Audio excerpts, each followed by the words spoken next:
नमस्कार मेरे प्यारे कृषि योद्धाओं, आप सभी का स्वागत है एग्रीकल्चर वाला के इस ऑनलाइन प्लेटफॉर्म पर। आज हम बात करने वाले हैं एक नए टॉपिक कृषि यंत्रों की सामान्य जानकारी के बारे में। General information of agricultural implements.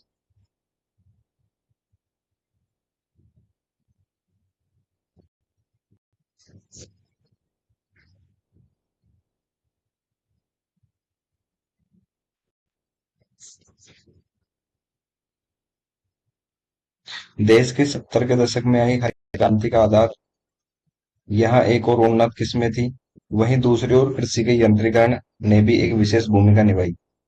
कृषि क्रियाएं जैसे खेत की जुताई, बुआई, निराई गुड़ाई, फसल की कटाई, मड़ाई तथा ओसाई आदि में कृषि यंत्रों ने क्रांतिकारी काम किया। देश में कृषि यंत्रों से संबंधित तकनीकी का विकास, प्रचार व प्रसार हेतु भारतीय कृषि अनुसंधान परिषद (आईसीएआर) ने राष्ट्रीय स्तर पर वर्ष 1976 में भोपाल, मध्य प्रदेश में केंद्रीय कृषि इंजीनियरिंग संस्थान (CIAE) की स्थापना की। कृषि यंत्रीकरण का तात्पर्य सभी कृषि कार्य मनुष्य या पशु के स्थान पर यदि मशीन से किया जाए तो उसे कृषि यंत्रीकरण कहते हैं। यह मुख्यतः दो प्रकार के होते हैं। पूर्ण संपूर्ण कार्य मशीनों से किया जाता है और आंशिक कुछ मशीनों के द्वारा और कुछ पशुओं के द्वारा यंत्रीकरण। आज के परिप्रेक्ष्य में कृषि यंत्रीकरण की हमारे देश में आवश्यकता बढ़ती जा रही है, क्योंकि अन्य उद्योगों की तुलना में आज कृषि कार्यों के लिए मानव श्रम की उपलब्धता कम है तथा कृषि कार्यों को समय पर संपादित करने में कठिनाई आने से फसल उत्पादन लागत बढ़ रही है। कृषि बिना यंत्रीकरण कम लाभ का साधन होता जा रहा है तथा परंपरागत कृषि मजदूर गांवों को छोड़कर शहर की ओर पलायन कर रहा है। मजदूरों की इस कमी को कृषि यंत्रों के प्रयोग से निश्चित समय में पूरा करना संभव है। कृषि में यंत्रीकरण निम्नलिखित 3 तरीकों से किया जा सकता है। पहला, छोटे किसानों के लिए बैलों से चलाने वाले उन्नत यंत्रों का प्रयोग। दूसरा तरीका है मध्यम वर्गीय किसानों के लिए छोटे ट्रैक्टर और उनसे चलने वाले यंत्रों का प्रयोग। तीसरा, बड़े किसानों के लिए बड़े ट्रैक्टर, कंबाइन आदि यंत्रों का प्रयोग। कृषि यंत्रीकरण के लाभ।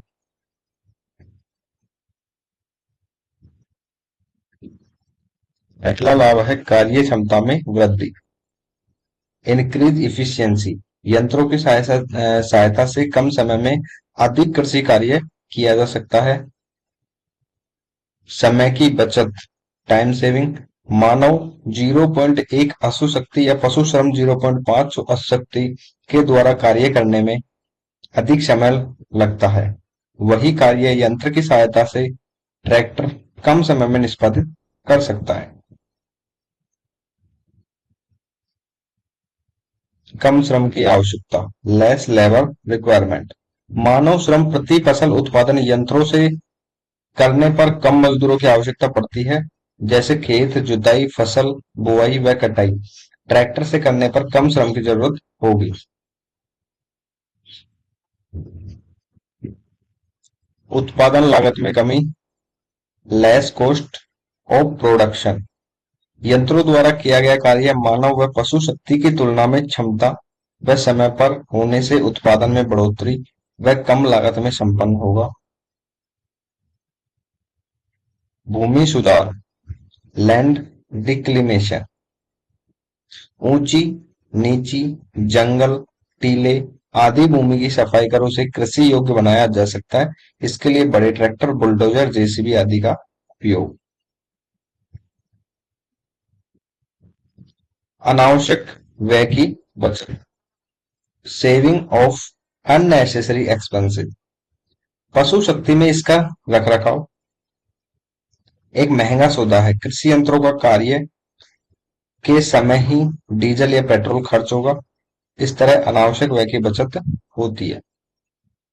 जोखिम में कमी, एवॉइडेंस ऑफ रिस्क। पशुओं या मानव शक्ति से काम करने पर कृषक को हानि उठानी पड़ती है, क्योंकि फसल का बहुत हिस्सा वर्षा में भीग जाता है या समय पर बुआई नहीं होती है, परंतु यंत्रीकरण से इसमें कमी आएगी। अन्य अगर में है, इन सभी लाभों के अलावा कुछ अन्य लाभ जैसे फसल उत्पादन में वृद्धि, दूसरे व्यवसाय की स्थापना संभव तथा राष्ट्र का औद्योगिकरण होगा।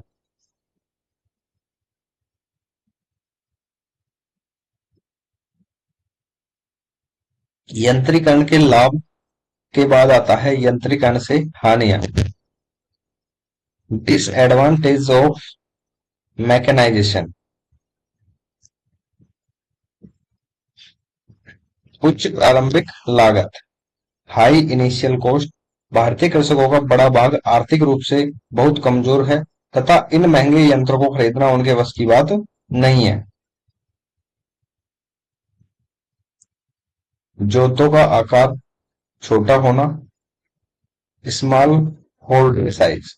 भारतवर्ष में सीमांत व लघु 2 हेक्टेयर से कम जोत धारक कृषक 80% से अधिक है।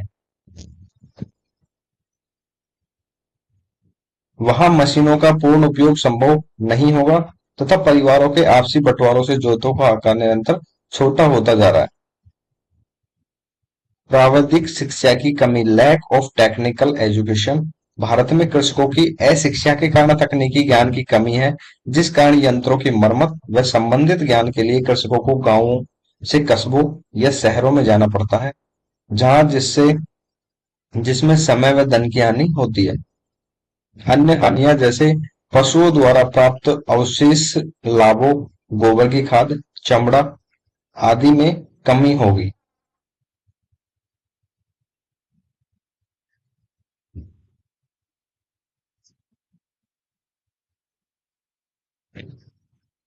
भारतवर्ष में कृषि यंत्रीकरण की उन्नति व भावी संभावनाएं। Progress of agri mechanization and scope.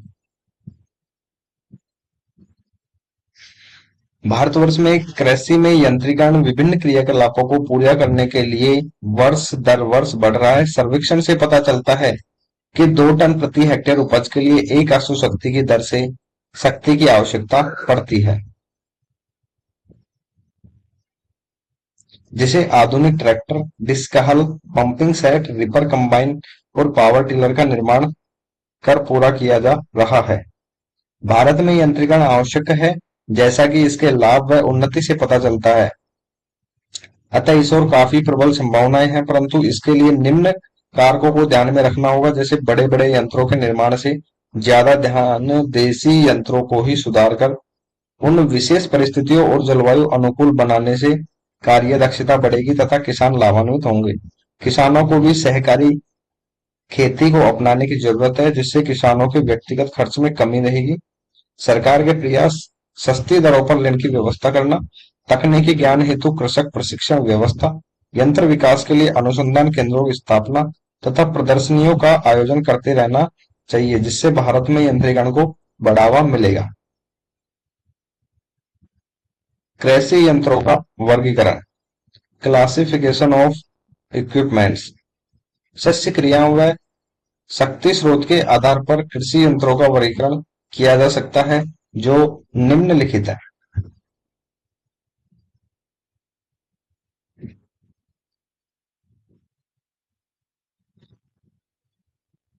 शस्य क्रियाओं के आधार पर जुताई एवं बीज सैया तैयार करने वाले कृषि यंत्र।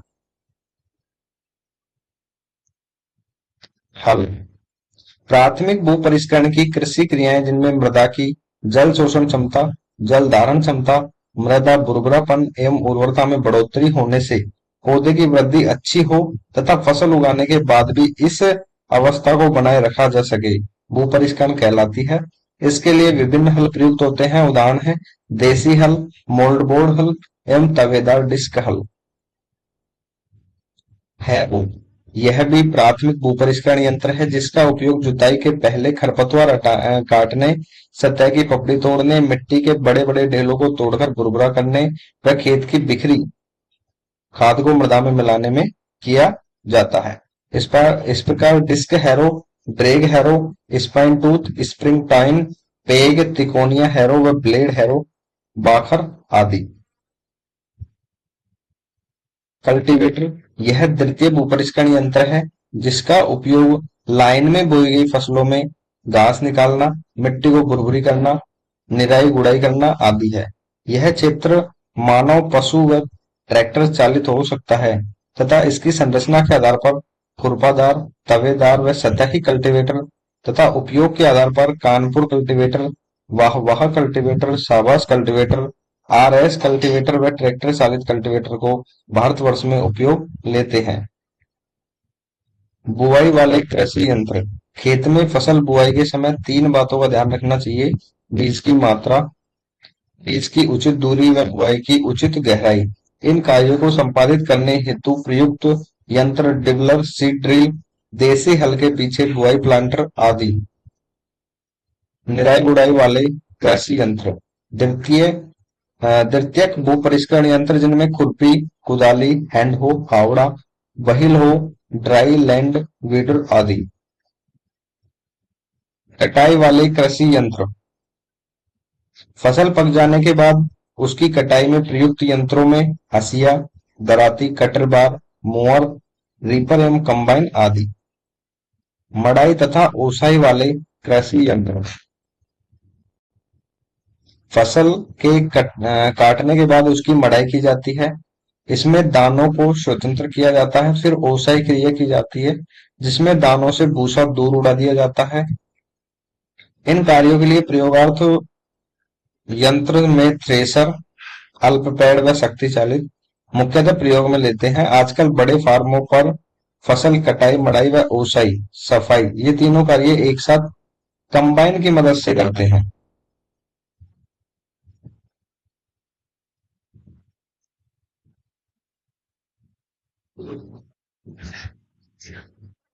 अन्य कृषि यंत्र फसल विशेष की शस्य क्रियाओं को पूरा करने में प्रयोग लेते हैं जैसे भूमि को समतल करने में।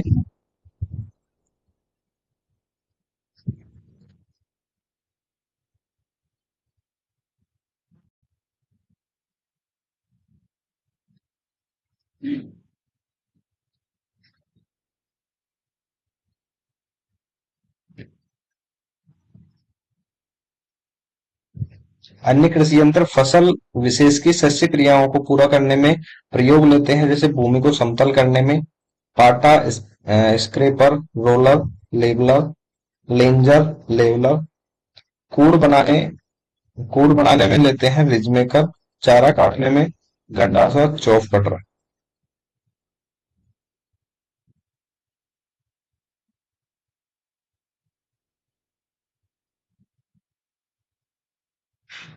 शक्ति स्रोत के आधार पर शक्ति स्रोत के आधार पर पहला है मानव चलित कृषि यंत्र। साधारणतः एक स्वस्थ मनुष्य में 0.1 एचपी अश्व शक्ति होती है। इसमें इससे खुरपी, फावड़ा, हो, कुदाली, हंसिया, डिबलर आदि यंत्र चला सकता है। पशु चालित कृषि यंत्र।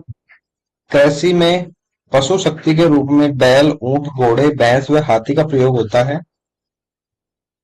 एक सामान्य स्वस्थ बैल में 0.5 एचपी अश्व शक्ति होती है जिससे विभिन्न कृषि यंत्र जैसे हल, कल्टीवेटर, हैरो, सीड ड्रिल, होल पेड थ्रेशर आदि चलते हैं। ट्रैक्टर चलित कृषि यंत्र। यहाँ शक्ति का प्रमुख स्रोत ऊष्मा इंजन है। साधारणतः कृषि यंत्रों हेतु 32 से 42 अश्व शक्ति के ट्रैक्टर बाजार में उपलब्ध हैं जिनसे विभिन्न कृषि यंत्र चला सकते हैं। ट्रैक्टर माउंटेड, सेमी माउंटेड एवं ट्रेल्ड टाइप के हो सकते हैं।